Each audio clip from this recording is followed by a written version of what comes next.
नमस्कार दोस्तों। आज के इस वीडियो में हम 23 जुलाई 2022 को होने वाली सेकंड पारी की जो L2 लेवल की जो परीक्षा थी रीट की, उसमें जो हिंदी विषय का जो पेपर आया था उसके आंसर की देखेंगे।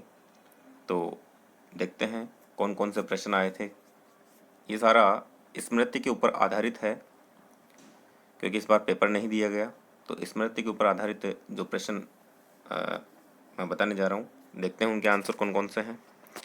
सर्वोदय शब्द में संधि पूछी थी कि सर्वोदय शब्द में संधि कौन सी है, तो सर्वोदय शब्द में गुण संधि है सर्व प्लस उदय। कौन सी संधि होगी? गुण संधि।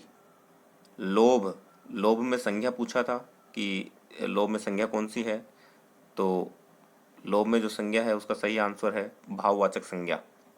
ना तो ये जातिवाचक है और ना व्यक्तिवाचक। कौन सी संज्ञा होगी? भाववाचक संज्ञा। अनुसार में समास पूछा था कि अनुसार शब्द में कौन सा समास है, तो इसका सही जवाब है अव्ययी भाव समास। अपि, अपि शब्द में अव्यय पूछा था, सॉरी अपि शब्द में अव्यय नहीं पूछा था, एक सेंटेंस में आया था और उसमें पूछा था कि अव्यय कौन सा है, तो इसका जो सही जवाब है वो है अपि शब्द इसमें अव्यय का काम कर रहा है। व्यक्ति का बहुवचन पूछा था, ये गद्यांश के अंदर से पूछे गए थे। तो व्यक्ति में जो वचन है, बहुवचन होगा वो इसका होगा व्यक्तियों। हिमायती शब्द का अर्थ पूछा था, ये भी गद्यांश से ही है, तो इसका पक्षपाती होगा। ऑप्शन के अकॉर्डिंग पक्षपाती शब्द है इसका सही आंसर।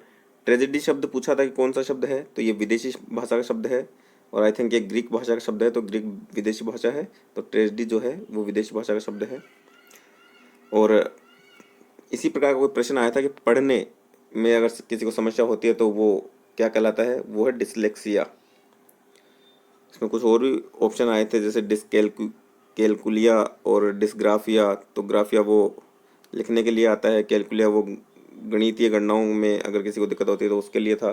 तो पढ़ने में जो दिक्कत आती है तो उसके लिए जो शब्द है, उचित शब्द वो है डिसलेक्सिया। आवश्यक का विलोम पूछा था कि कौन सा उपसर्ग लगने से आवश्यक का विलोम बनेगा, तो अन्य उपसर्ग। देखो नए हलंत है, इसका विशेष ध्यान रखना है।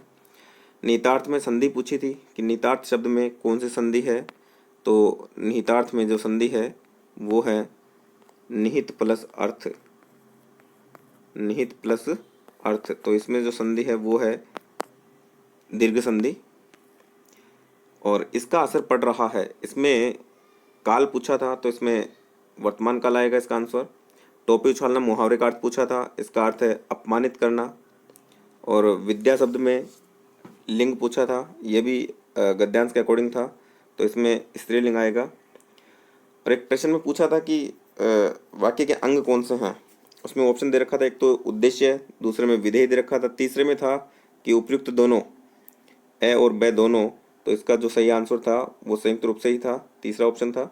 उद्देश्य और विधेय दोनों ही वाक्य के अंग कहलाते हैं। और जो कौशल पूछा था कि प्रथम कौशल कौन सा है, अधिगम का प्रथम कौशल कौन सा है, तो वो है श्रवण अर्थात सुनना। सुबोपली आपने देखा होगा, सुनना, बोलना, पढ़ना और लिखना, ये क्रम है। और वह शब्द में सर्वनाम पूछा था कि वह शब्द में कौन सा सर्वनाम है, तो गद्यांश के अकॉर्डिंग इसमें निश्चयवाचक सर्वनाम आएगा। सुधाकर का पर्यायवाची पूछा था, तो इसका शशांक होगा चंद्रमा।